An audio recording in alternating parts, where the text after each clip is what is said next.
Muy buenas tardes, ¿qué tal? ¿Cómo están? Qué bueno que ya están ahí en su mesa listos para disfrutar del menú de palabras de hoy. Fíjense que esta vez vimos interesante entrar a un mundo medio misterioso, medio mágico, no tan frío como se cree, porque estamos hablando del mundo de la química. Y la química, aunque haya quien pueda parecerle un tema árido, frío, complicado, pues no, la química es un mundo interesante, misterioso, porque sus raíces se entremezclan ahí con los de la magia. Ya verá usted cómo lo vamos a ir desarrollando, palabras e historias muy interesantes que nos va a dejar el tema. Y para eso hoy he invitado a un buen amigo, investigador en química, de allí del Instituto Tecnológico de Estudios Superiores de Monterrey, el maestro Jesús Valencia. Jesús Valencia Gallegos, hola. Buenas tardes, ¿cómo estás? ¿Cómo estás, Arturo? Bienvenido, pues qué bueno que nos vas a acompañar a hablar de estas historias, de estas palabras de la química. Tú que estás inmerso en ese medio, ¿te parece aburrido? ¿Te parece frío? No, de ninguna manera, no. Primero, muchas gracias por la invitación, es un honor estar aquí. Y definitivamente no, por alguna razón uno elige estudiar química, porque encuentra apasionante, encuentra muy interesante todo lo que gira alrededor de eso. Normalmente se asocia con que es una materia difícil, la gente hoy escucha química y dice, esto es complicado. Y la verdad es que no, tiene su sabor, obviamente sí tiene alguna demanda, ¿no?, de aprendizaje, pero tiene un sabor interesante que te invita a seguir buscando, a seguir conociendo qué hay atrás de cada descubrimiento. Y finalmente es un esfuerzo humano, o sea, es una actividad humana que hemos venido desarrollando por milenios, desde que el hombre es hombre, tal vez con el descubrimiento del fuego. Y hemos venido aprendiendo a la naturaleza, cómo los fenómenos van ocurriendo y también explicando, tratando de explicarlos para poder eventualmente controlarlos. ¿Y por qué no predecirlos? Sí, claro, y de estos intentos nos hablan las palabras, las mismas palabras nos llevan a las raíces de las historias, y eso es lo que vamos a pretender cubrir aquí en este programa y compartirlo con ustedes. Pero antes, ya sabe, como es costumbre en este programa, ustedes van a estar invitadísimos a participar en un juego de palabras. Ahora fíjense cuál es el tema. Para relacionarlo un poco con la química, vamos a encontrar 4 nombres de piedras, de esas llamadas piedras preciosas que dan a la naturaleza, que pueden estar en singular o plural para que quiten esa restricción. Y bueno, pues búsquelo usted ahí, ya sabe, cambiar el orden de las letras y de las palabras que van a ver, lleguen a nombres de piedras preciosas. ¿Lo vemos?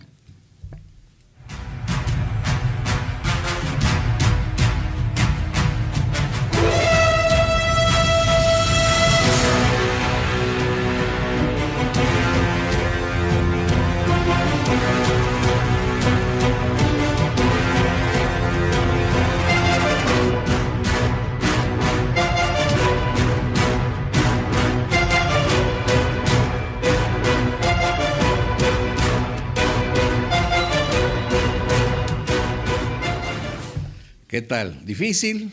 ¿Fácil? Bueno, ya nos irá usted diciendo. Recuerde que llámenos, escríbanos, para eso tenemos el teléfono 2020-8865, en donde ahí una persona está recibiendo las llamadas. Aunque no adivine o no encuentre las 4 palabras, puede ser 1, 2, 3, 4. Usted participe y conviva con nosotros en este momento. Miren, este libro es el que vamos a poder dar entre algunos de ustedes que participen. Es interesante, se llama Malos Olores, de un autor llamado Enrique Tovar Esquivel. Una crítica social a estos tiempos, sobre todo muy enfocado aquí a estas regiones regiomontanas, que habla de esos olores que pueden ser buenos, que pueden ser malos. En fin, una buena novela que ya al final veremos quién se la lleva. También tenemos el WhatsApp, acuérdese, el 812-611-3535. Ahí sí, es mensajito, y por favor no se olvide poner su nombre para así poder agradecerle adecuadamente al final por su participación. Y mientras usted se anima, Pues vamos a echar el clavado a estas palabras de la química. Fíjense que parte de la idea de haber hecho el programa de este tema es porque este año se cumplen 150 años de que fue, vamos a decir, si así se puede llamar, descubierta o formulada la llamada tabla periódica. La tabla periódica, pues la tabla periódica es una organización de los elementos de tal forma que encierra allí mucho conocimiento. No se preocupe, no nos vamos a meter aspectos muy técnicos. Simplemente vea usted allí como tabla periódica una forma del conocimiento humano acerca de los elementos que forman la materia de la naturaleza. Miren, ahí esa imagen es la UNAM, la Facultad de Química, para unirse a esta celebración, pintó en sus aulas, el edificio de Química, una gigantesca tabla periódica en el edificio. Y ahí está ahorita, si alguna vez en este año van ustedes a darse la vuelta, visítenla y ahí van a ver esta decoración conmemorativa de esta tabla periódica.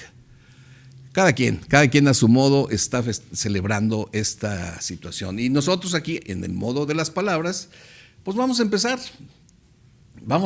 a hablar de la tabla periódica.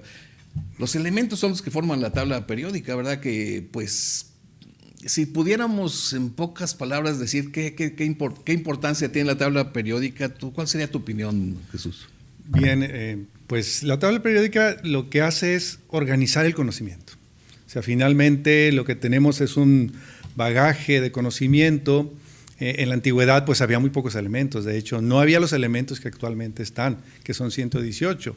Existían algunos cuantos, hay toda una historia alrededor, pero es la forma en que los científicos antiguos organizaron el conocimiento que se tenía acerca de la materia, que pues prácticamente es de lo que estamos hechos todos, para entender su comportamiento. Y lo que decíamos hace un momento, entenderlo, poder describir correctamente cómo los fenómenos se dan en la naturaleza y de alguna manera empezar a controlarlos en beneficio de la humanidad y también, como decía, predecir qué podemos obtener si modificamos tal o cual propiedad. Entonces es una organización que si uno con un poco de esfuerzo analiza cómo están, puedes entender mucho del comportamiento de la naturaleza. Conocimiento que nos ha llevado siglos, pero bueno, miren, vamos mentalmente a imaginarnos que nos hacemos pequeños y que nos trepamos allí a una tabla periódica que está ahí en el suelo, papel, y empezamos a ver los elementos que están allí dibujados, que son cuadritos con un símbolo, y empezar a visitarlos y ver qué cosas nos pueden platicar. Déjame empezar con una de las historias que a mí me gusta mucho contar, porque los nombres de los elementos van a ver que están interesantes. Yo me echo un brinco allí a un cuadrito en el que ustedes van a ver las letras HG. HG es el símbolo de un material que usted conoce muy bien y que lo llamamos mercurio. Sí, ese mercurio que viene en los termómetros con los que nos tomaban la temperatura cuando nos querían ver si teníamos calentura.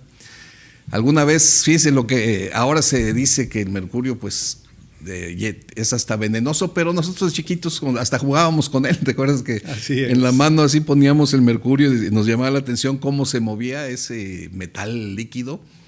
Muy curioso. Y entonces el nombre mercurio, bueno, esto nos va a llevar a la mitología, porque Mercurio es el nombre de una deidad griega, el dios Mercurio, que también es el nombre de un planeta. ¿Por qué? ¿Qué relaciona o qué inspiró a ponerle mercurio a este elemento? Bueno, fíjense que una de las características del dios Mercurio era que, bueno, como lo asociaban con el planeta, los antiguos observaban que este planeta, su órbita es muy rápida con respecto a los demás, o sea, se mueve muy, muy rápido relativamente. Entonces decían, no, ese dios es veloz, se mueve para aquí, para allá, hasta lo empezaron a dibujar con alitas en los pies, los tobillos. Los tobillos, sí. Y le adjudicaron el papel del mensajero, como se movía rápido el mensajero de los dioses, ¿no? El que llevaba recados aquí, llevaba allá, llevaba mercancía, tal. Y está asociado el nombre Mercurio con mercante, con mercancía, con mercado, con comercio, porque pues es la actividad del comerciante que se movía para todos lados, ¿no? Y como el mercurio tiene un movimiento muy rápido con respecto, bueno, simplemente se mueve con respecto a otros metales. Dijo, no, este es rápido. Entonces se le llamó Mercurio por metáfora con este dios griego. De hecho, la razón de que su símbolo sea Hg es porque en latín lo llamaban hidroargirium, como decir plata líquida. Argirium era plata, que por cierto, por eso el símbolo de plata es Hg. Plata líquida, se mueve, Mercurio muy rápido, y así nace el nombre de este elemento. Nos lleva a una historia asociada a la mitología. Pero bueno, tú cuéntanos otra, a ver, échate un brinco a un cuadrito de los que están ahí en el suelo. Hay una muy interesante que tiene que ver con nuestro país y tal vez nos da una posición ahí. Dentro de la tabla periódica, si uno va a la casilla 23, por decirlo así, como un tablero, están organizados por número. En la casilla 23 ustedes pueden ver una V, es el símbolo del vanadio. El vanadio tiene una historia bien interesante y tiene mucho que ver con México. El vanadio, había un personaje que se llamó Andrés Manuel del Río, un español, pero vivía en México, y él, estudiando unos minerales en la zona del estado de Hidalgo, que antes era Zimapán, estuvo trabajando con un mineral, la zimapanita. Y el vanadio tiene una característica que los minerales vienen mezclados, hay que purificarlos, entonces viene acompañado del cromo, y el cromo presenta muchos colores, al igual que el vanadio. Entonces, él cuando hizo sus pruebas a ver qué metales tenía este mineral, dedujo a través de sus experiencias que tenía en sus manos un nuevo elemento, un nuevo metal. Y entonces, como no tenía los recursos, le encargó a otro personaje, a von Humboldt, que andaba por acá, que llevara su muestra de mineral a Francia. Una vez en Francia, una persona en un laboratorio analizó el mineral ya con las técnicas adecuadas, pero cometieron un error analítico. Y dijeron, no, este mineral no tiene un nuevo metal. Qué decepción. Qué decepción. Andrés Manuel del Río pues, se quedó un poco triste, abandonó la idea de que tenía un nuevo elemento, pero 31 años después, en Suecia, Sofström tomó el mismo mineral y encontró que efectivamente tenía un nuevo metal, vanadio. Y entonces, pues fue el espaldarazo que necesitaba Andrés Manuel del Río. Sin embargo, se le dio el crédito por muchos años a Suecia y a este científico por el descubrimiento del vanadio. Ahora, recientemente se ha vuelto a retomar este asunto. De hecho, en aquel entonces, un compatriota de él, en 1831, sugirió, una vez certificado que era un nuevo metal, que se le diera el nombre de rionium, en honor a Del Río. No prosperó esta iniciativa, pero actualmente ya se empieza a reconocer, y en muchas de las tablas periódicas que pueden encontrar en internet y cosas así, viene la fecha de descubrimiento como 1801, que es la fecha en que Del Río hizo su trabajo, y aparece la bandera mexicana ya ahí. O sea, tenemos una posición ahí. México aparece como un país donde fue descubierto un nuevo metal y aportó al conocimiento de la humanidad. Está padre esa historia, porque fíjense cómo en la tabla periódica en algunas ponen la banderita del descubridor de la nacionalidad, y qué buena noticia. Yo no lo sabía eso, que ahora en algunas tablas periódicas modernas ya le den el reconocimiento a este personaje que pues es, vamos a decir, mexicano, porque aquí estaba, aquí trabajó, aquí descubrió ese elemento, y yo creo que es el único, ¿verdad?, que se puede decir que sí, tiene banderita mexicana. Es el único, estamos esperando al siguiente. Espero que pronto salga. Y que, por cierto, vanadio también está relacionado con el nombre de una diosa de la mitología nórdica, ¿verdad? Sí. Esta diosa vamos a decir, Vanadis o algo así, se caracterizaba por ser una diosa muy hermosa, y seguramente porque el vanadio tiene unas tonalidades muy bonitas, por eso les ocurrió bautizarlo así, ¿verdad? Sí, de hecho el color que vieron en la imagen que se proyectó, rojizo, antes de su nombre definitivo de vanadio se le llamó eritronio, que tiene que ver con color rojo. Ándale. Y antes de eso, porque sus compuestos daban muchos colores, se le sugirió el nombre de pancromio, o sea, todos los colores. Entonces, este tipo de metales tienen esa característica como el cromo, que a la humanidad nos han servido como para dar color a los objetos. Sí. Color amarillo que vemos, el que decimos amarillo pollo, es un compuesto de cromo. Sí. Fíjate. A lo mejor no estará contenido ese amarillo en la flor esta, esa amarilla intensa que dicen que a veces le dan de comer a los pollos para que la yema salga más amarilla. Ese es el cempasúchil. Cempasúchil. Cempasúchil. No es. No es. Ese color es de otra naturaleza, pero sí es parecido a eso, claro que sí. Bueno, miren, hay más historias. Vamos a regresar con más, así vamos a irle arrancando historias a las palabras y a las cuestiones, conceptos de la química, pero tenemos que hacer un ínter, así que no se nos esperen. Pero ¿qué tal si mientras le echan otro ojo al juego de palabras y volvemos a ver qué más platicamos? Adelante.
Qué bueno que ya estamos aquí otra vez. ¿Cómo va? ¿Cómo va con el juego de palabras? Recuerde llamarnos 2020-8865 vía voz y en el WhatsApp el 812-611-3535. Más adelante, en el final de este bloque, volvemos a pasar en este juego de palabras.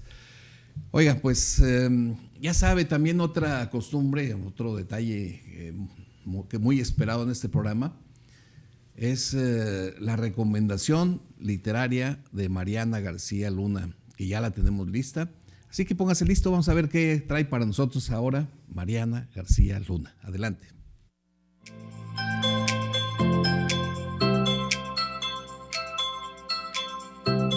Hola, hola, ¿cómo están? Gracias por acompañarnos aquí esta tarde en su programa Palabras sobre la Mesa. Soy Mariana García Luna y en esta ocasión les voy a hablar sobre un libro muy bonito, muy entrañable. Se llama Un padre de película, del escritor chileno Antonio Skármeta. A lo mejor no les suena mucho su nombre, pero él fue el autor de esa novela bellísima que se llama El cartero de Neruda, que fue película, de hecho. Il Postino, el cartero, ganó el Oscar ya hace muchos años, no me acuerdo cuándo. Pero él es un gran escritor, además de escribir esa novela, ha escrito otras muchas más, entre ellas, pues esta es una novela pequeñita, pero que le va a llegar al corazón. Trae capítulos muy breves, voy a empezar por el primero. Dice: soy el profesor del pueblo, vivo cerca del molino. A veces el viento cubre mi cara de harina. Tengo piernas largas y las noches de insomnio han tallado ojeras bajo mis pestañas. Compongo mi vida con rústicos materiales de la aldea, el sonido agónico del tren local, las manzanas del invierno, la humedad sobre la piel de los limones tocados por la escarcha de la madrugada, la paciente araña en la sombra de mi cuarto, la brisa que mueve las telas de las cortinas.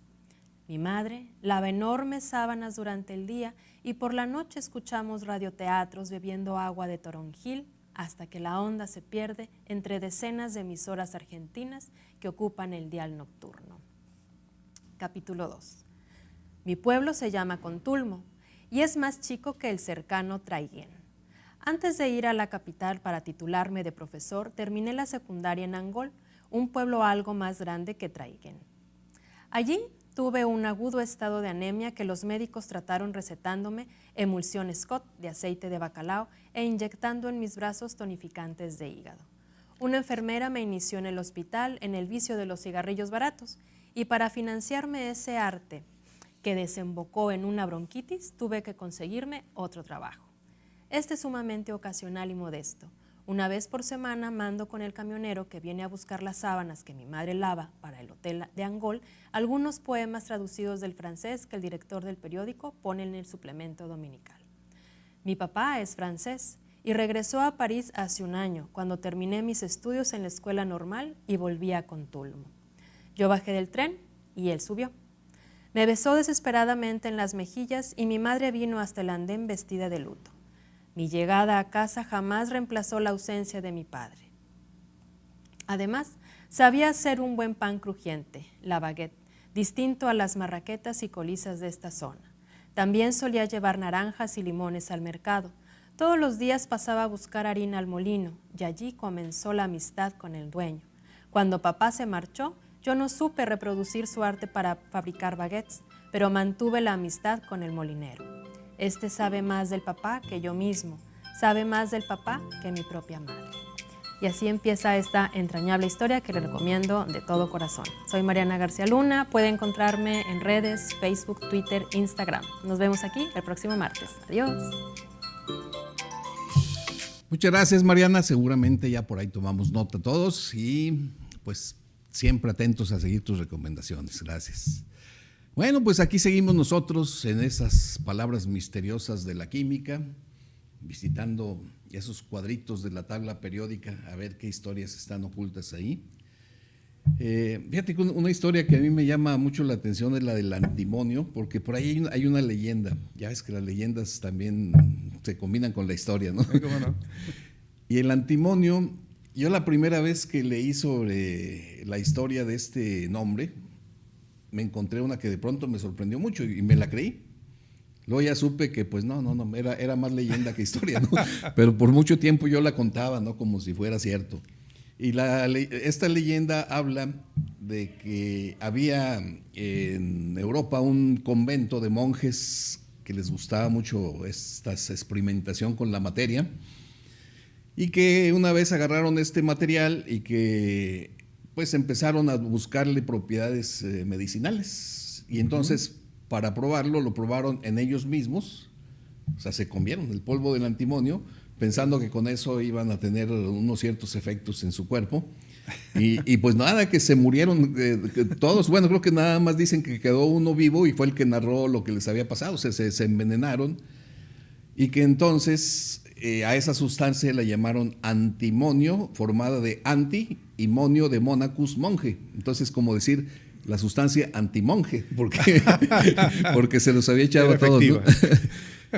Y yo me la creí y dije, oye, mira qué padre historia y todo. Y bueno, en realidad ya después, al paso del tiempo, vi que pues no era exactamente así, es una leyenda porque en realidad este nombre al parecer más bien tiene un origen árabe. Pero lo que sí es cierto es que sí mucho tiempo se le buscaron usos curativos para males del estómago. Inclusive me encontré un detalle curioso de que en Roma hacían unas copas de este material en donde ahí vaciaban el vino, ahí lo dejaban, y entonces el vino como que de alguna manera se contaminaba con el antimonio, se lo tomaban y eso les hacía volver el estómago. Uh-huh. Entonces era una herramienta, es más, esas copas no podían faltar en los grandes banquetes porque te daban la oportunidad de no retirarte. O sea, ya que te sentías lleno, te echabas ese vino y volvías a empezar. Aquellos bacanales. Sí. Pero bueno, este elemento se descubrió en una piedra a la que le llamaban estivita, que es ahí mezclados antimonio con azufre. Y de esa estivita quedó el símbolo que se usa, ¿verdad? Que es SB, ¿no me equivoco? ¿Estoy bien? SB, antimonio, así como no. SB. Entonces, bueno, es una historia interesante que está ahí dentro de la tabla periódica, ¿verdad? Sí, de hecho, similar a eso hay anécdotas muy curiosas como por ejemplo con el arsénico. El arsénico por mucho tiempo fue digno de controversia entre las personas, los galenos, los médicos en la Francia antigua, y en una ocasión ganó la fama de medicamento porque le curó a Luis XV, uno de los Luises, creo que fue Luis XV, un malestar estomacal. Obviamente después nos dimos cuenta que el arsénico tiene todo menos ser medicinal, obviamente, ¿no?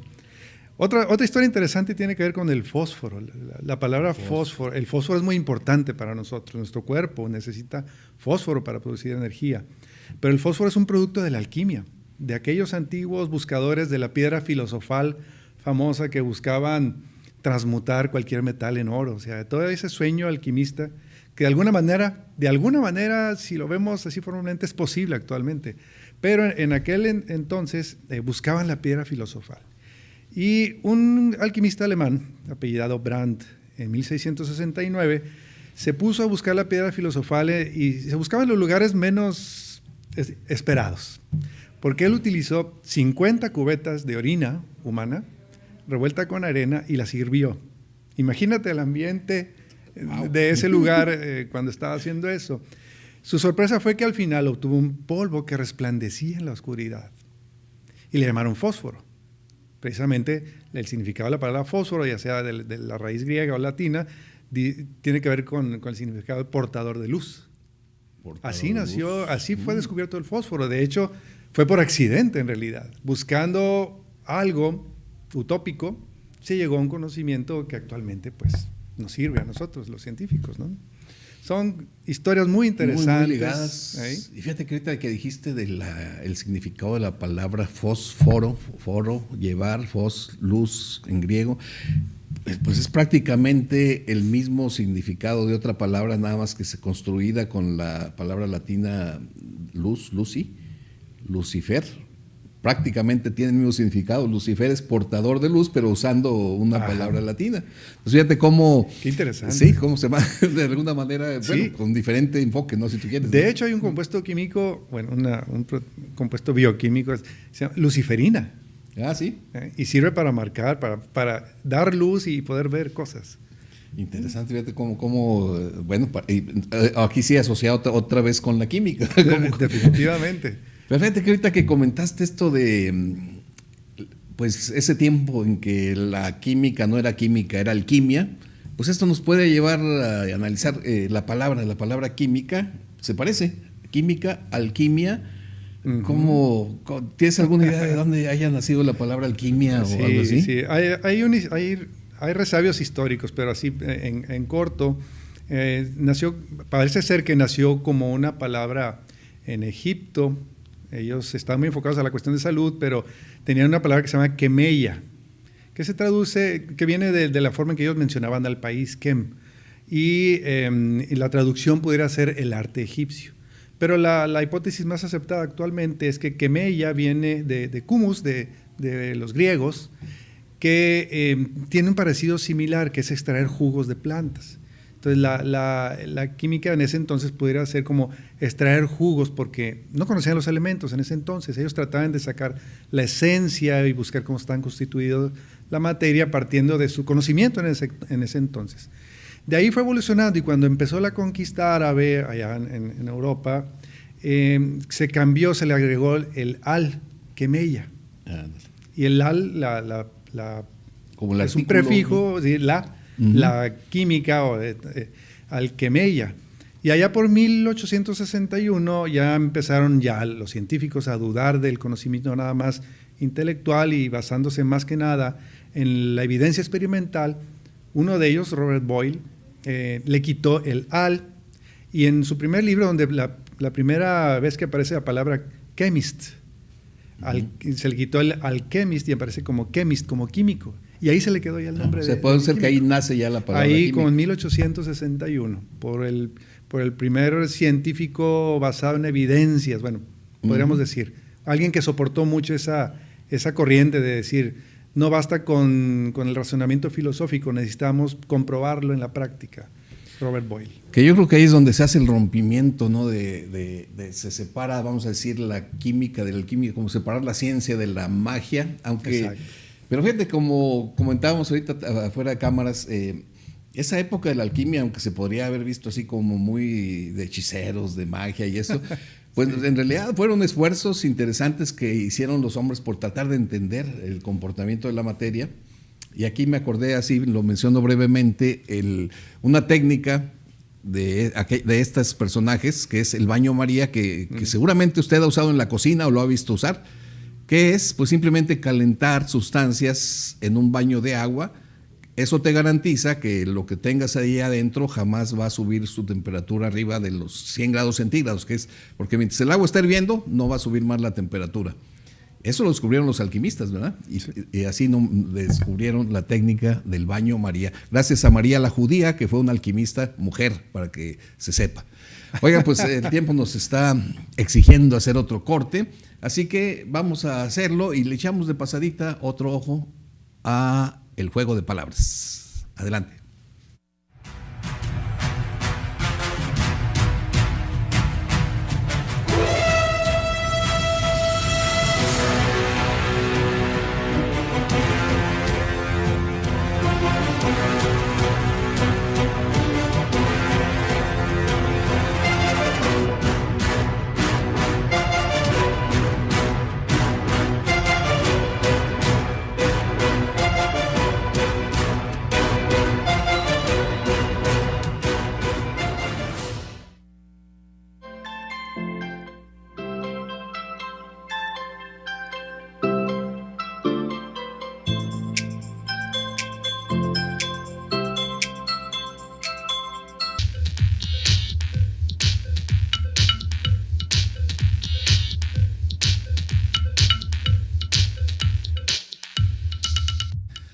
Bien, ya estamos de vuelta. Vamos avanzando en este programa, buscando historias interesantes relacionadas con la química, pues porque es el modo de nosotros de unirnos a esta celebración, pues en que se ha designado el 2019 como el año de la tabla periódica. Esto es porque se cumplen 150 años de que por primera vez se formuló, se dio a conocer. Y sin entrar a mucho detalle, es un gran avance, fue un gran avance para poder entender mucho de la estructura de la materia. Hasta ahí la dejamos, para no enredarnos con términos técnicos. Sigamos con las historias. Y miren, dentro de la química, como en otras ciencias, muchos hallazgos, muchos descubrimientos se han hecho, vamos a decir, de manera casual, como lo coloquialmente diríamos, de chiripa. Sin embargo, no solamente es chiripa, sino aparte de la chiripa se tiene que conjugar la sagacidad o el conocimiento del que se le presenta eso para poder detectarlo. Y para esto, para poder distinguir el término chiripa de esta circunstancia, se ha adoptado la palabra, una que seguramente ya han escuchado por ahí, serendipia. ¿La han escuchado, serendipia? Seguramente sí. Fíjese que ya está en el diccionario de la Real Academia Española, eso es reciente porque no estaba hace unos años la palabra serendipia. Y se refiere eso a un hallazgo afortunado. Déjeme le cuento rápidamente de dónde nace esta palabra.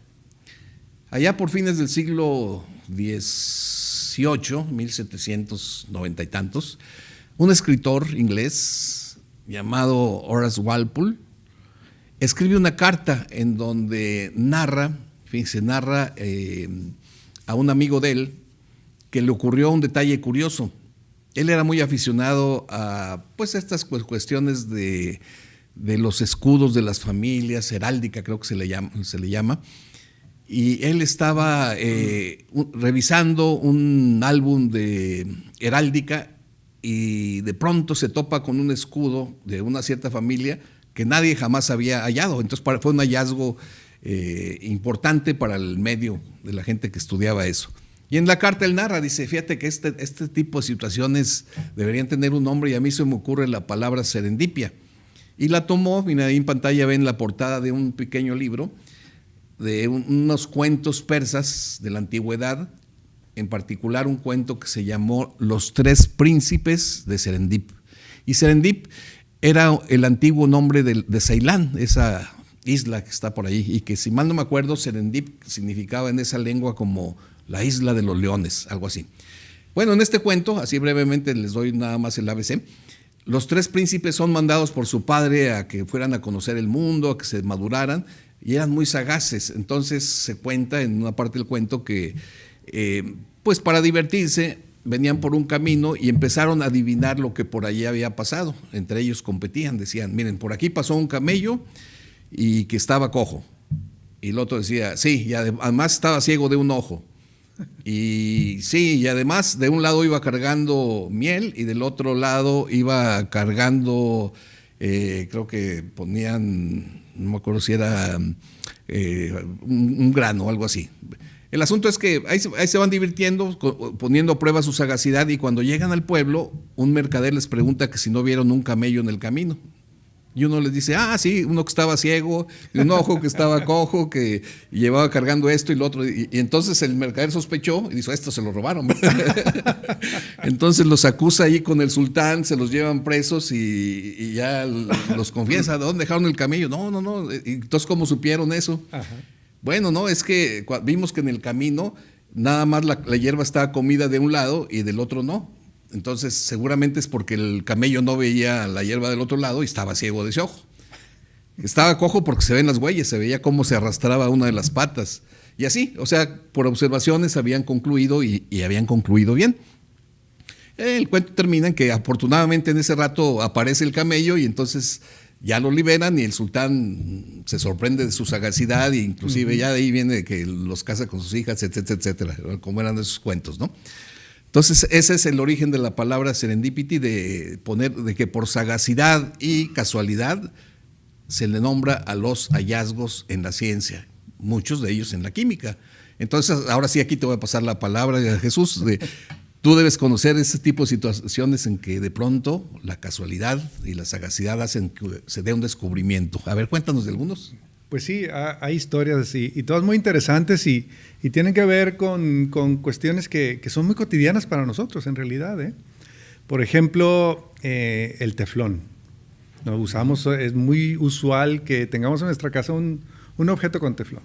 De hecho, ya es un problema de contaminación el teflón, pero ese es otro asunto, ¿no?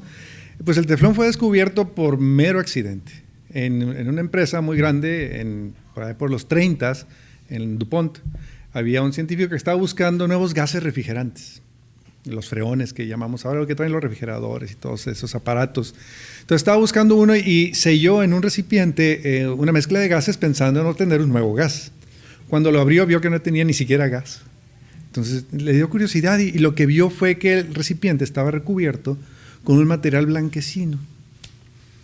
Y más que tirar el recipiente, el contenido, decir, no me funcionó esto, como bien dijiste y como bien decía Luis Pasteur, la fortuna favorece a la mente preparada. Decidió ver qué era ese depósito. Bueno, pues era el teflón. Y ahora lo encontramos, es un éxito comercial, es un éxito técnico y es vamos a decir, un satisfactor de nuestra vida que nos da mejor calidad de vida, ¿no? Entonces, ese es un ejemplo bien interesante. Podríamos comentar otro, por ejemplo, usamos ropa de mezclilla, el azul índigo, el azul de los pantalones de mezclilla. Era un problema fabricar tanto color azul. Y en sus inicios, cuando este color fue desarrollado, resulta que no sabían cómo hacerlo en grandes cantidades. Entonces, haciendo una prueba en el laboratorio al técnico, pues resulta que se le quebró un termómetro, hablando de mercurio. Se le derramó mercurio en el recipiente donde él estaba intentando hacer el color.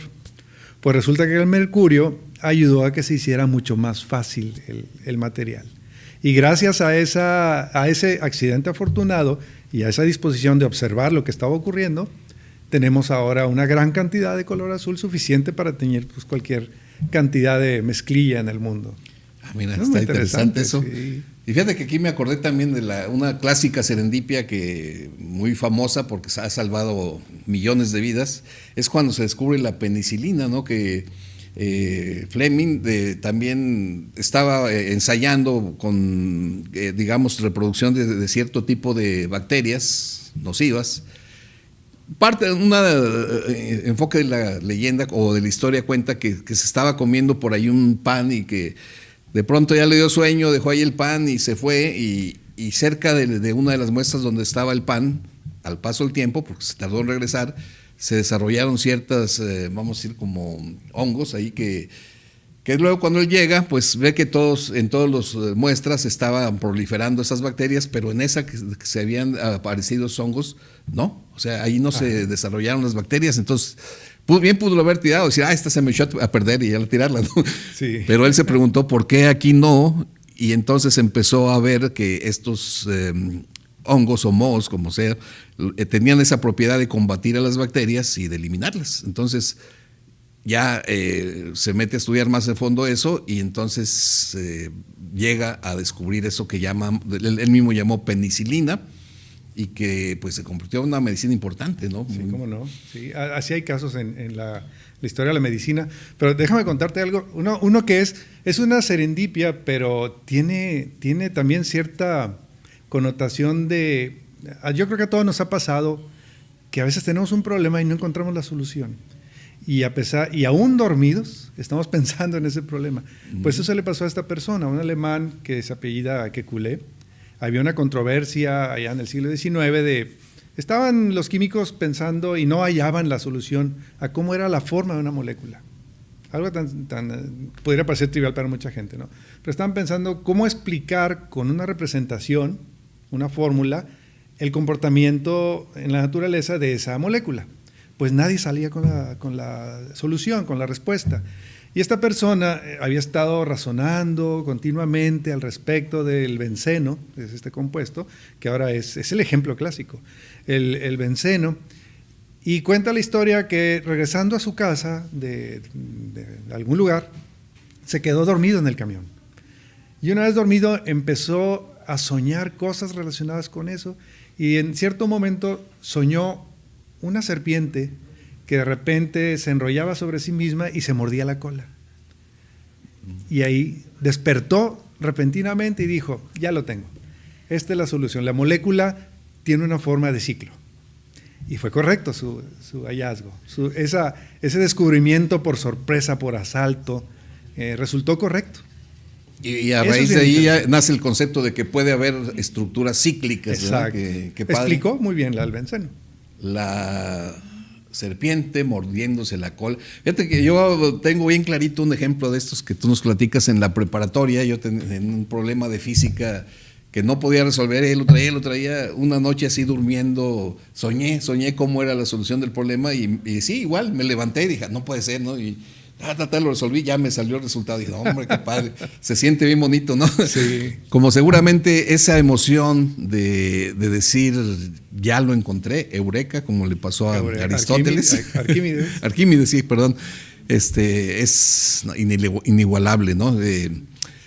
Bueno, miren, lamentablemente el tiempo no se detiene, pero está bien padre estos temas de estas historias de la química. Vamos a volver con más y ¿sabe qué? Por última vez vamos a ver el juego de palabras, así que póngase listo, ya no va a haber más. Recuerde, vamos a encontrar nombres de piedras preciosas, volteando ahí el orden de las letras. Lo vemos por última vez, nos llama y recuerde el libro que nos podemos llevar, aquí está en la mesa, Malos Olores, del autor Enrique Tovar Esquivel. Entonces, adelante, lo vemos y listos. Esperamos sus llamadas al 2020-8865.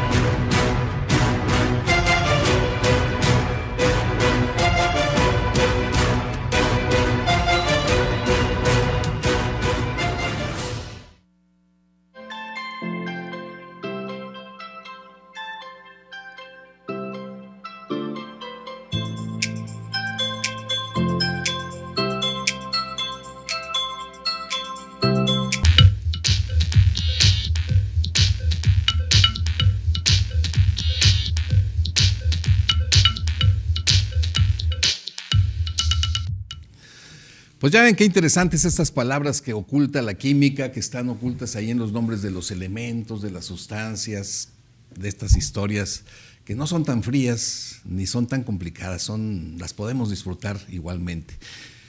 Pues Jesús, nos queda ya poco tiempo, pero cuéntanos algo particular de lo que te haya tocado vivir en tu medio. Como les decía, Jesús es investigador ahí en el área de química del Instituto Tecnológico.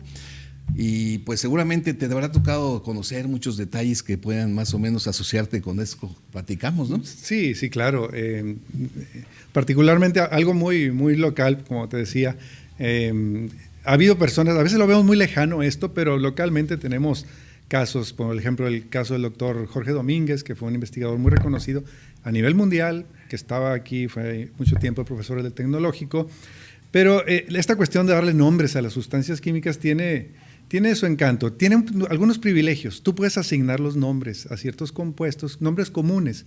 Hay un sistema para dar nombres, pero tú puedes asignar nombres. Entonces, por ejemplo, los barbitúricos, como hablamos hace rato, pues provienen de bárbara, tiene alguna raíz por ahí. Pero en el caso así local, en el tecnológico, el doctor Domínguez tuvo la genialidad de descubrir también ciertas moléculas y les asignó nombres como regiomontina. Ah, sí existe la regiomontina. Sí, oh, mira, la veracruzolona, la eugarzazadina, en honor a don Eugenio Garzazada, el itesmol, que es las siglas del tecnológico, pero con una terminación, la regiomontina. ¿Y esas están documentadas? En la literatura científica puedes encontrar esas propuestas de nombres comunes. A veces es mejor usar el nombre común que un nombre muy largo usando un sistema. Hay nombres que solamente pronunciarlos te pueden llevar horas. Y hay videos así en las redes donde hay una persona que se pone a pronunciar el nombre de una sustancia y se tarda 2 horas en hacerlo. Sí, eso me recuerda que nos atormentaban en los exámenes de química para la nomenclatura, que decías, no, para aprenderme tenías que tener muy claras las reglas, ¿no? Sí. Pero interesante, entonces fíjense, esto yo no lo sabía, que hubiera una sustancia llamada regiomontina, la eugeniogarzazadina. Eugarzazadina, interesante. A ver, así brevemente, eso de los barbitúricos, mencionaste una Bárbara, ¿cómo es? Sí, bueno, dice la historia, al menos la que yo me sé, porque a veces hay leyendas urbanas, que el científico que descubrió la actividad neurológica de este tipo de compuestos, su esposa se llamaba Bárbara. Entonces, en honor a ella los mencionó como barbitúricos. No sé si la esposa lo mareaba o le daba dolor de cabeza o algo por el estilo. Seguramente. Pero de ahí viene el nombre de barbitúrico como genérico. Buen punto. Como que la esposa, yo creo que se quedó así, no sé si era un halago o era. Okay. No sabremos. No, hombre, Jesús, pues muchas gracias. La verdad que estuvo muy interesante. Ya vamos a tener que ir cerrando esta plática con Jesús, pero antes vamos a ver las respuestas primero del juego de palabras, a ver si usted le adivinó. Adelante con las respuestas del juego de palabras. Ahí está. La primera es diamante. La segunda de Salmare, esmeralda. De Apolo, pues sale ópalo. Y de Forsyth sale zafiros. Esas son las piedras preciosas que estaban ocultas por allí. Y ¿qué tal? No, hombre, muchas gracias. Estuvo muy nutrida la participación. Les agradecemos mucho. Híjole, no me va a quedar tiempo para leerle los nombres, pero ya saben que siempre les agradecemos mucho su participación. Y el que se va a llevar este libro que tenemos para ustedes de malos olores, pues aquí Jesús me va a ayudar a sacar al ganador. A ver, Jesús, nadie vio, nadie supo, tú nomás saca el que quieras. Nada más di mano. Serendipia. Mano o chiripa. Marta Cruz Palacios. Marta Cruz Palacios del Guajuco. Y sí, efectivamente, diamantes, ópalo, esmeralda y zafiros.